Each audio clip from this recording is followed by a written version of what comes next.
आज हम आपको जंग बदर का वाकया बताएंगे हुजूर। पुरनूर नबी करीम सल्लल्लाहु अलैहि वसल्लम अपने 313 सहाबा एक किराम अजमन के साथ सन 2 हिजरी में मदीने शरीफ से बदर के मुकाम तक पहुंचे, जहां कुफ्र के साथ जंग बदर का मशहूर वाकया रहनुमा हुआ। जब आप लोग बदर के मुकाम पर पहुंचे तो रात हो चुकी थी। उस वक्त अरब के कायम गर्दा अकाद के तहत यह तय पाया गया कि जंग सुबह होगी, लिहाजा रात भर आराम किया जाए। लिहाजा एक तरफ मुसलमानों के लश्कर ने पड़ाव डाला, जबकि दूसरी जानिब कुफ अपने लश्कर के साथ ठहरे। हालांकि अगर पता हो कि सुबह जंग होने वाली है तो मारे खौफ के कहाँ नींद आंखों में आएगी साहबा।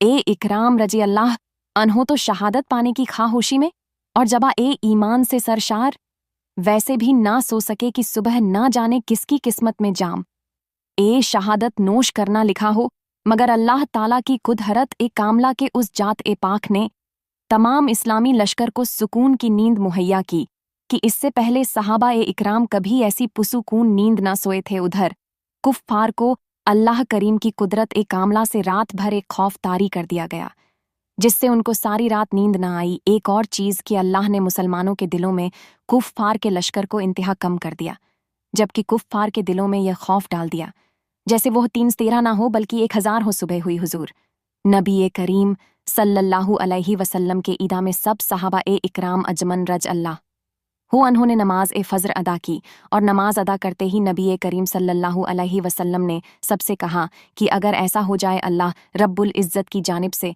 1000 फरिश्ते तुम्हें जंग में साथ दे तो कैसा हो। तो सहाबा इकराम अजम रज अल्लाह अन मारे खुशी के झूम उठे। फिर फरमाया कि 3000 आ जाए तो फिर तमाम सहाबा रज अल्लाह अन हो और खुशी से झूम गए। फिर आखिरी में फरमाया कि अगर 5000 फरिश्ते आ जाए तो कैसा हो। तो तमाम सहाबा इकराम रजी अल्लाह अन बहुत खुश हुए और कहने लगे कि अगर ऐसा हुआ तो हम कुफ्फार पर बड़ आसानी से गलबा पा जाएंगे। कुर्बान जाए सरकार दो आलम सल्लल्लाहु अलैहि वसल्लम पर कि उस वक्त अल्लाह रब्बुल इज़्ज़त ने भेजने का इरादा नहीं फरमाया था, मगर जब हुजूर नबी करीम सल्लल्लाहु अलैहि वसल्लम ने फरमा दिया तो अल्लाह करीम ने अपने हबीब सल्लल्लाहु अलैहि वसल्लम के लिए फरिश्तों की फौज भेज दी। तो जब जंग शुरू हुई तो अल्लाह करीम ने फरिश्तों को हुक्म दिया कि जाओ और असबे बदर के साथ जंग में कुफ्र से लड़ो, और ऐसे जाना कि तुम्हारे हाथों में तीर और तलवार हो। जंगी लिबास में जाना तो हुक्म बारी ताला पाते ही फरिश्तों की जमात सरदार मलाइका हज़रत जिब्रील अलैहि सलाम की क़यादत में असबे बदर के साथ कुफ्र से जंग करने आ गए, और यह जंग मुसलमानों ने फरिश्तों की गैबी मदद से आसानी जीत ली। बहुत से कुफ्फार के सरदार इस जंग में मारे गए, जिससे उनकी कमर टूट गई और बहुत से कुफ्फार को कैदी बना लिया गया। तो नबी करीम सल्लल्लाहु अलैहि वसल्लम ने सहाबा इकराम रजी अल्लाह अन्हों से पूछा कि क्या किया जाए। इनके साथ तो सबने अपनी अपनी राय दी कि को कत्ल कर दिया जाए या इनको कैदी बनाकर गुलाम बना लिया जाए, मगर कुर्बान जाए आका दो जहां सल्लल्लाहु अलैहि वसल्लम परक अल्लाह करीम ने बेशक आपको रहमतुल्लाह लिल आलमीन बनाकर भेजा, तो आपने यह फैसला किया कि उनसे फ़ायदा लेकर छोड़ दिया जाए। फरिश्ते भी वापस चले गए। जंग के बाद आपने नमाज पढ़ाई।